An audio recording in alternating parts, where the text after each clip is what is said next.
Now, back to business. Guys. Thank you, sir. Tonight we gather here in Milwaukee at one of the most crucial moments in American history. Just days ago, something that once seemed unimaginable became a terrifying reality. My father came under literal fire as an incredible, patriotic rally turned into a tragedy.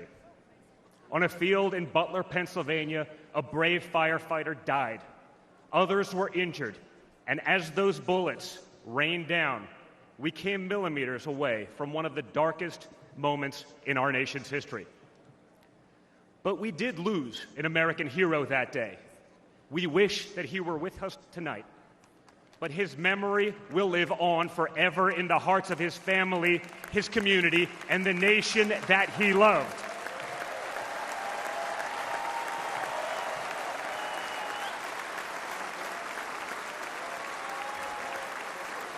So I would like to take just a moment tonight to express our gratitude for the life and service of American hero Corey Comparator.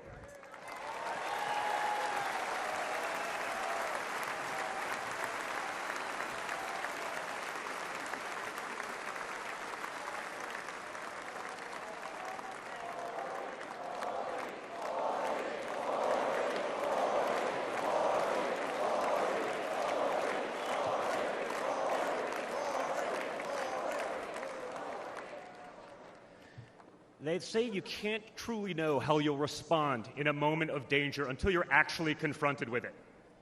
So what was my father's instinct as his life was on the line?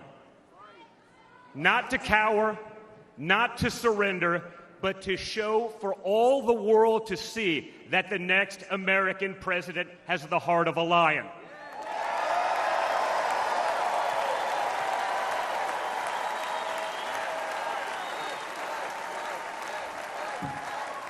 That the next American president has the courage to put the American people first once again.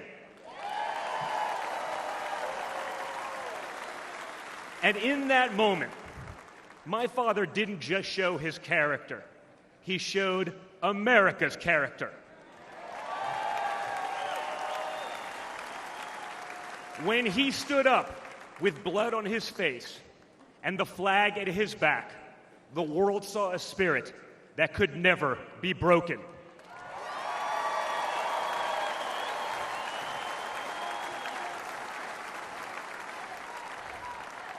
And that is the true spirit of America.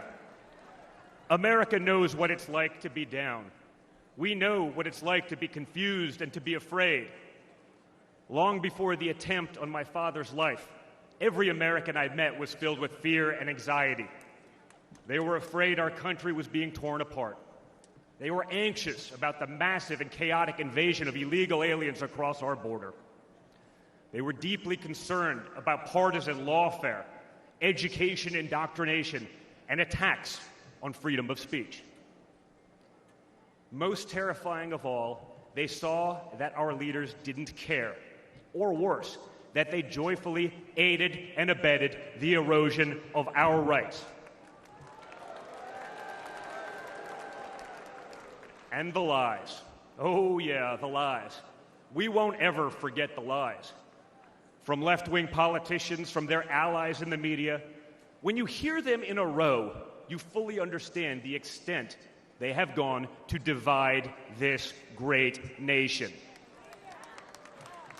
They lied about Russia collusion. They lied about Hunter's laptop. They lied about Joe Biden's fitness for office. They lied about the border being secure. They lied about inflation being transitory. They lied about how they would safely withdraw from Afghanistan. They lied about Biden being a, quote, moderate. And they told one nonstop lie after another about my father. But they could only run away from reality for so long. All hell has broken loose in America, and it's impossible to hide anymore.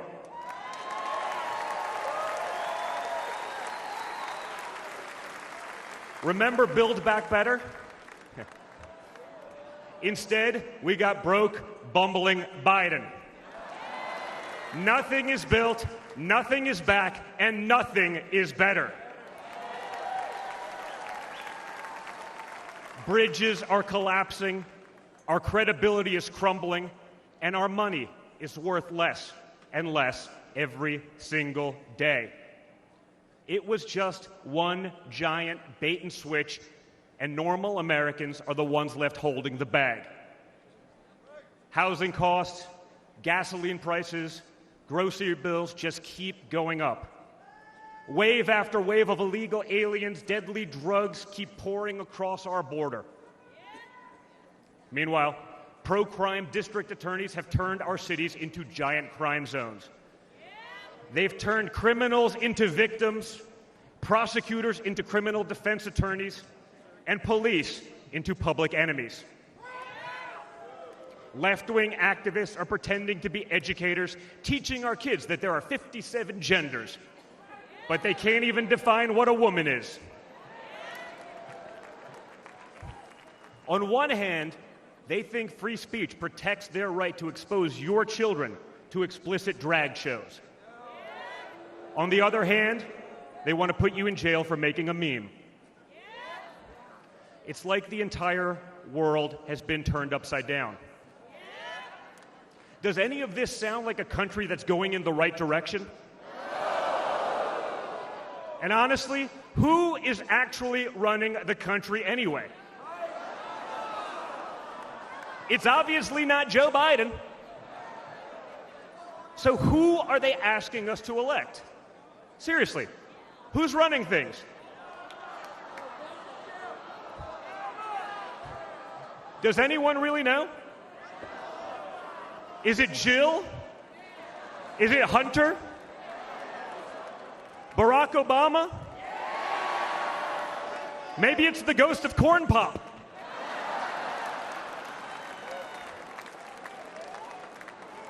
Whoever is running the show, the only thing they are effective at is persecuting my father.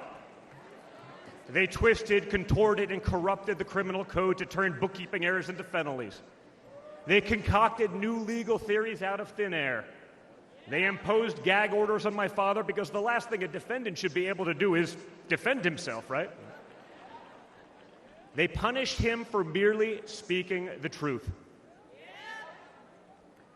They say they hate Vladimir Putin, but it sure seems like they've spent a lot of time copying his playbook.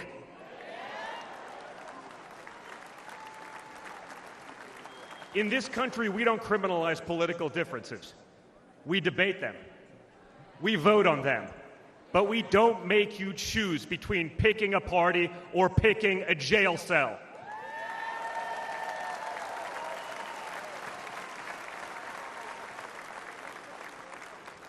There was a time when the Democrats really wanted what was best for America, even if they had a different way of getting there. It was the party of Franklin Roosevelt, John F. Kennedy, Martin Luther King Jr. You may have disagreed with that party, but at least you could respect it.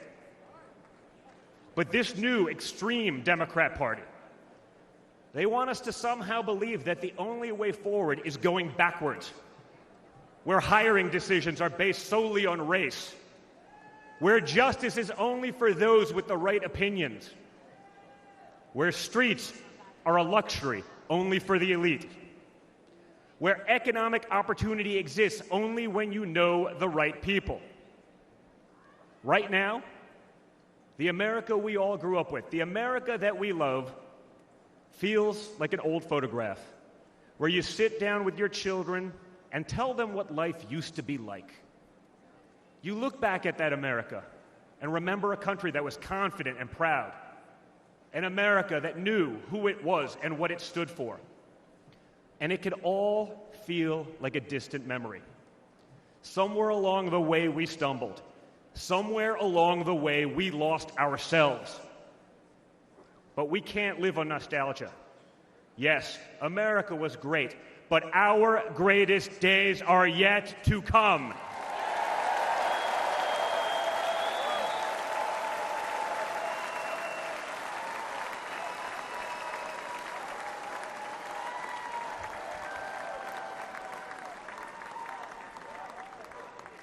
Because no matter how far off that old photo may feel, it's not the end of our story. We're like that man who stood on that platform and felt the bullet pierce his flesh just days ago in Pennsylvania. He may have moved to the ground, but he stood back up.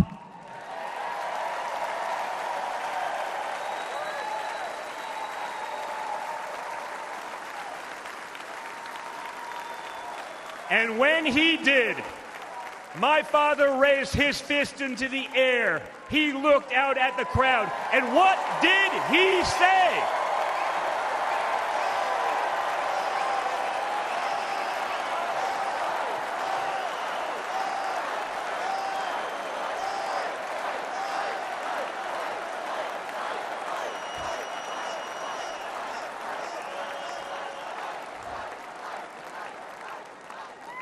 And we will fight.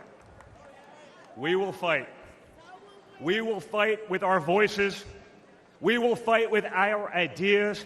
And on November 5th, we will fight with our vote.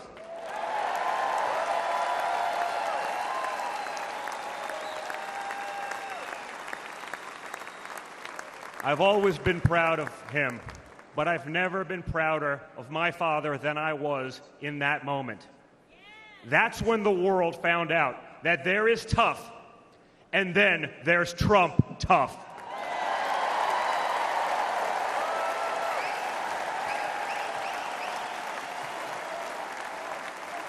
And the good news is, America is Trump tough.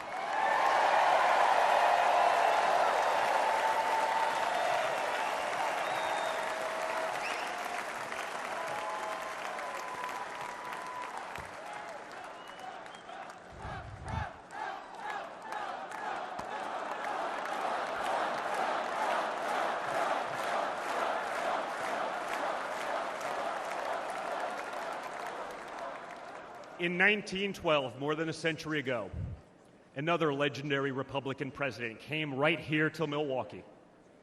At a political rally less than 1 mile from where we stand tonight, Teddy Roosevelt was struck by a would-be assassin's bullet. But he didn't quit either. He finished his speech and he kept fighting.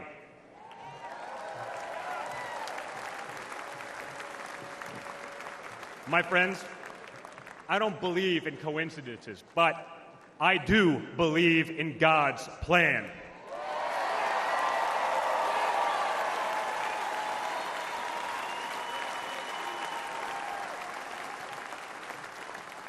Today, Teddy Roosevelt's man in the arena has a name, and it's Donald J. Trump.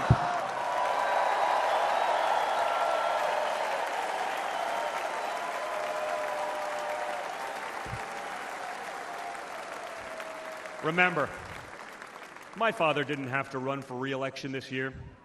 He doesn't need the money, the fame, the power. Frankly, he doesn't need the witch hunts, the phony investigations, or the political prosecutions either. But he knew he had to run if there was any chance at saving America.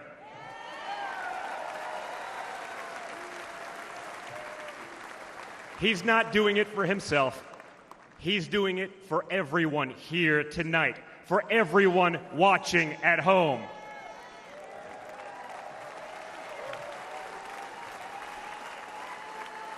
No matter who you are, you can be a part of this movement to make America great again. Look at me and my friend J.D. Vance, a kid from Appalachia and a kid from Trump Tower in Manhattan. We grew up worlds apart, yet now we're both fighting side by side to save the country we love. And by the way, J.D. Vance is going to make one hell of a vice president.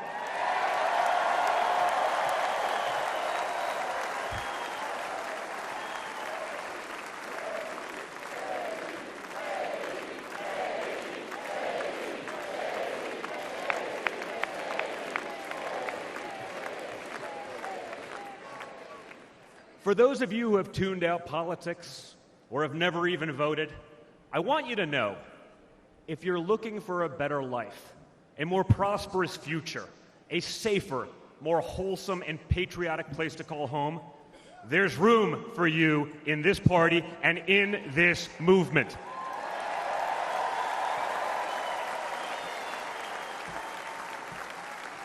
In fact, you're the ones who matter most of all.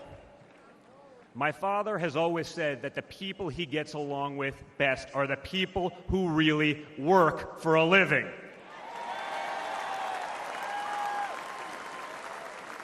It's because of his background as a builder in construction, right? In construction, it doesn't matter how smart your architect is if you don't have the best guys laying the bricks. People with grit, people who get their hands dirty. That's a big problem with Washington, D.C. Most of the bureaucrats who rule over us have never built anything in their lives. It's time to build something real, something tangible, something that will last and leave this country better off for our children. That's my father's mission.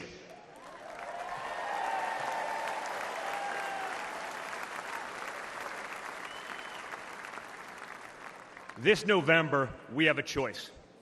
It's a choice between one team that wants to build this country up and another that wants to tear this country down. It's a choice between people who are proud of America and people who are ashamed of America. And ultimately, it's a choice between America last and America first.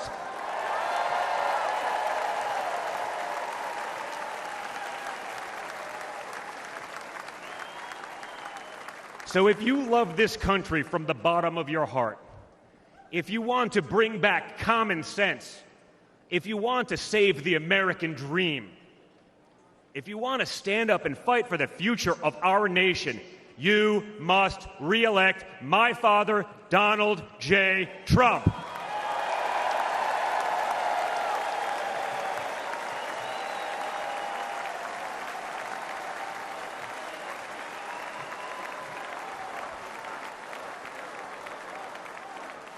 Together, we will make America great once again. Thank you. Thank you, Wisconsin.